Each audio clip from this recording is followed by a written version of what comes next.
If I told you there's one practice that could transform every single area of your life in 2026, would you do it? Not 10 practices, not a complex system, just one thing.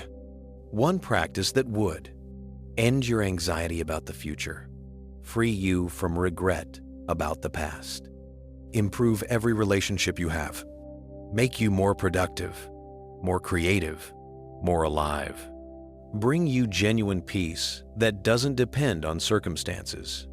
You'd probably say, "Show me, I'll start today."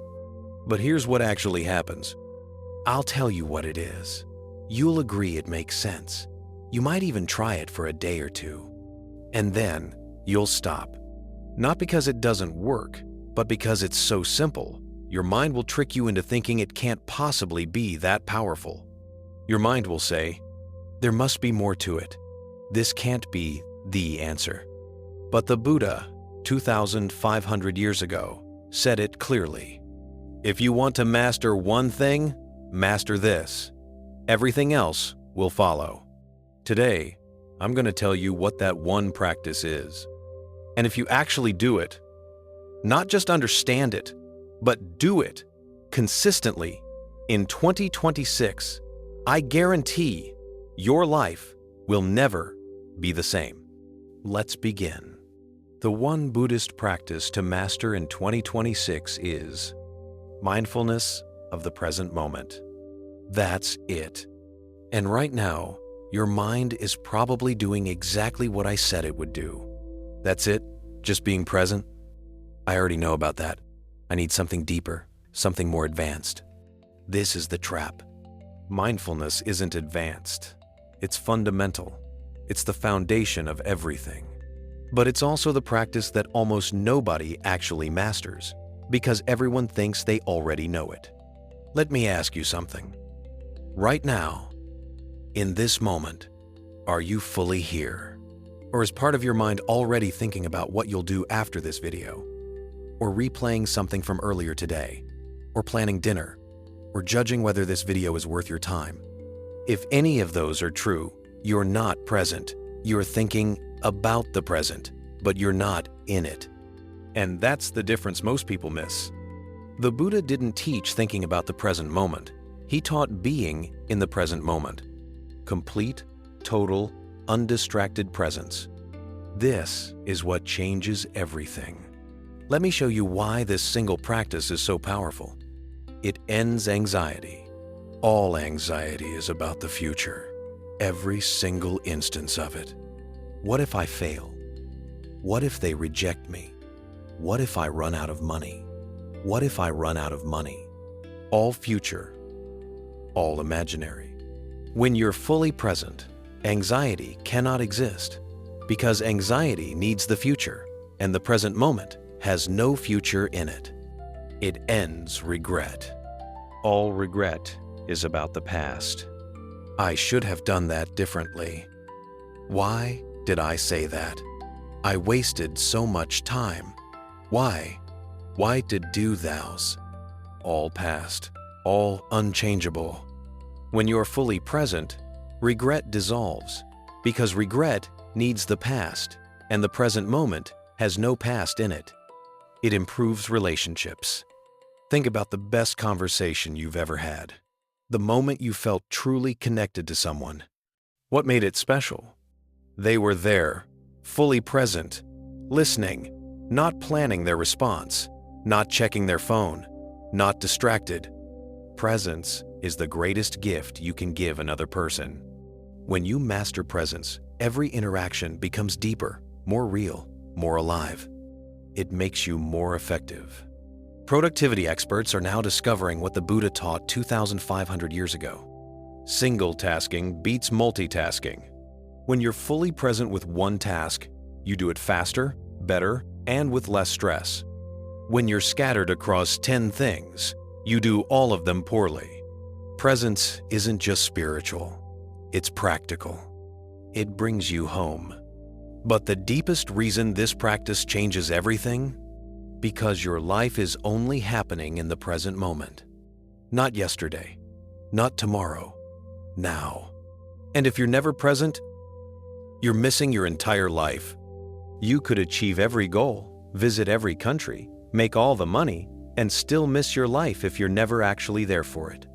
The Buddha said, "The secret of health for both mind and body is not to mourn for the past, worry about the future, or anticipate troubles, but to live in the present moment wisely and earnestly."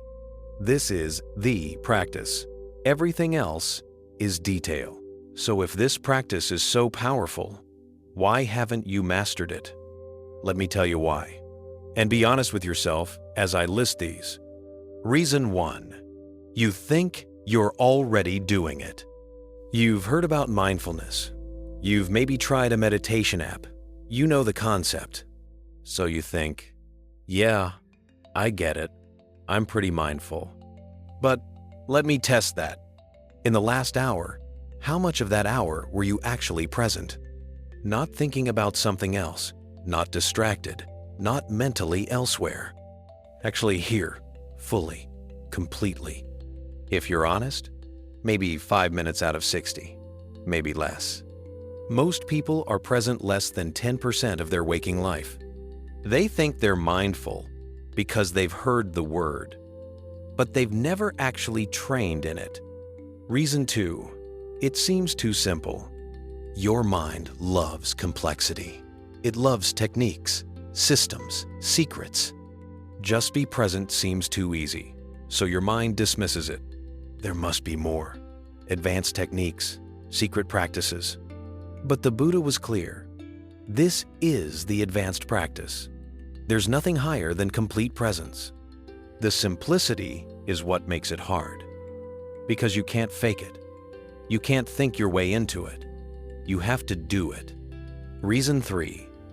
It's uncomfortable at first. When you first try to be truly present, you'll notice something. Your mind resists intensely. It will get bored, restless, anxious. It will produce urgent thoughts. You should be doing something else. This is a waste of time. Why? Because your mind is addicted to stimulation, to thinking, to doing. Just being, it feels like withdrawal, like detox. Most people can't handle this discomfort, so they quit within days. Reason 4. You're not convinced it will actually help. Deep down, you don't believe that simply being present will solve your problems. You think, I need to plan more, work harder, figure things out. Being present is nice, but it won't pay my bills. This is the biggest trap, because it's completely backwards. Presence isn't passive. It's the foundation of all effective action. When you're present, you see clearly what needs to be done. You do it efficiently. You make better decisions.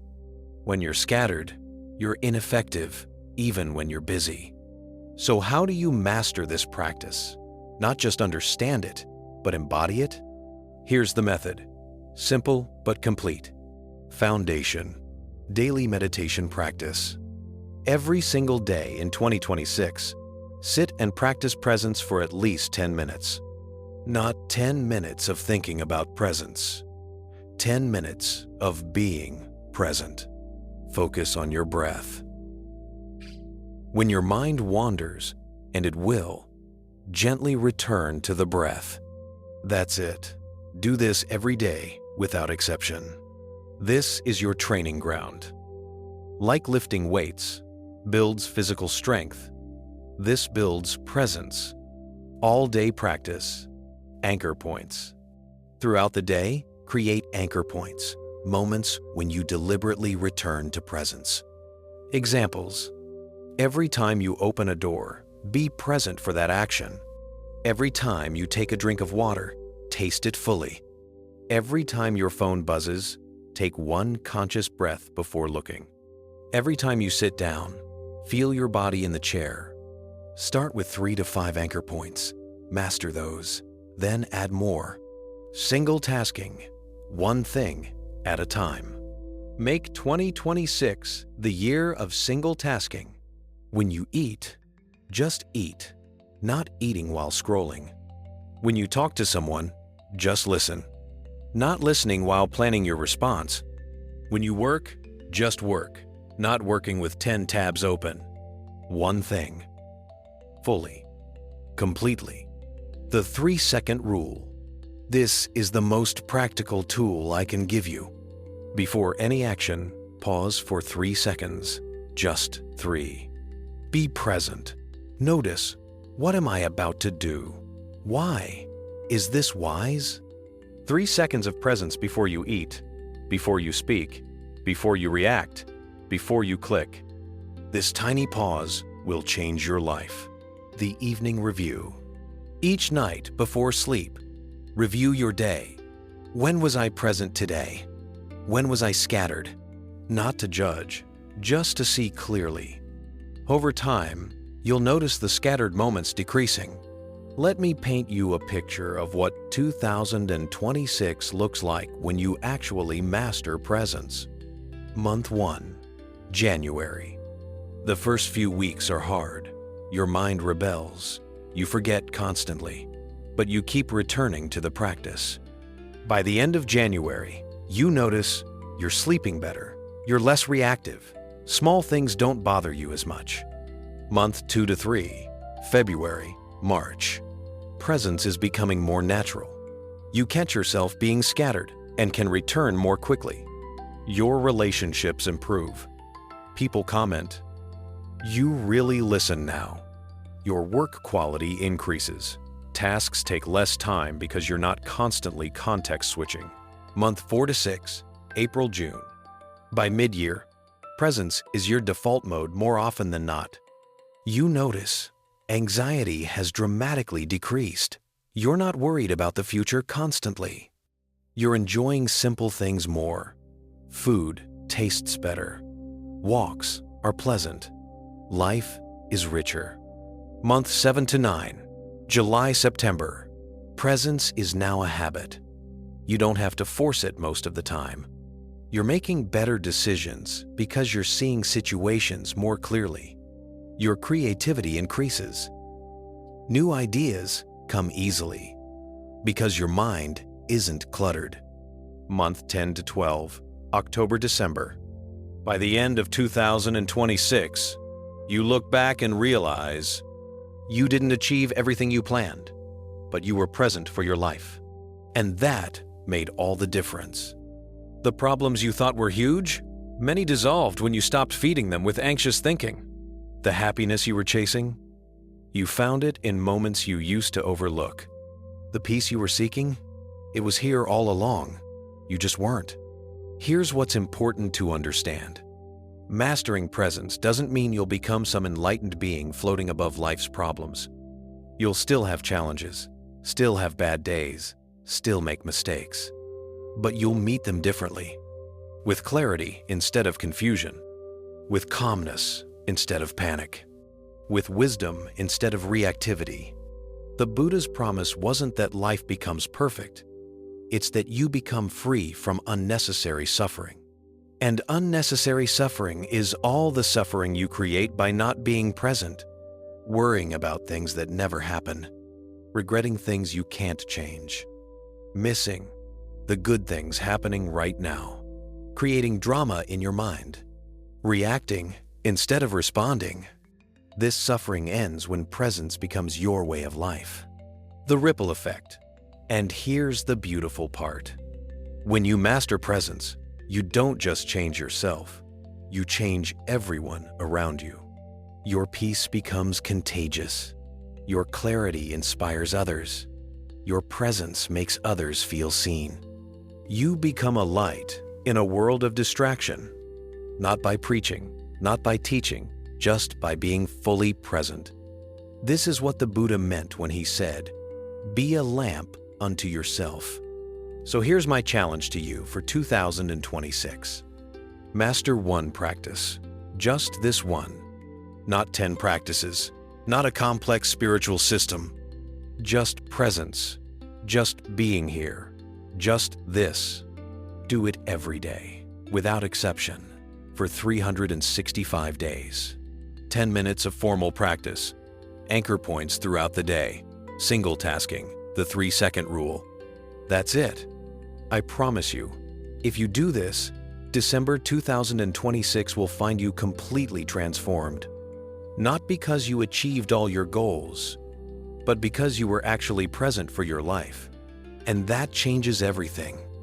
The Buddha's final words were, "All conditioned things are impermanent. Work out your salvation with diligence." 2026 will pass whether you're present for it or not. The question is, will you be there? Start today, not January 1st. Today, this breath, this moment. This is your life. Don't miss it. Thank you for being here. Truly here for these 10 minutes. Truly 1-5, 2+, 1, 2+, Dryans. Truly, Dryans. Truly. If this message moved you, share it with someone who's lost in distraction and needs to come home to their life. Subscribe to Buddha's Voice for wisdom that brings you back to what matters. This moment, this breath, this life. And leave a comment. What's your biggest obstacle to being present? Let's support each other in mastering this practice in 2026. Remember, you don't need 10 practices. You need one practice done completely. Presence is that practice. Master it, and everything else will follow. Until next time, be here now. See you in the next video.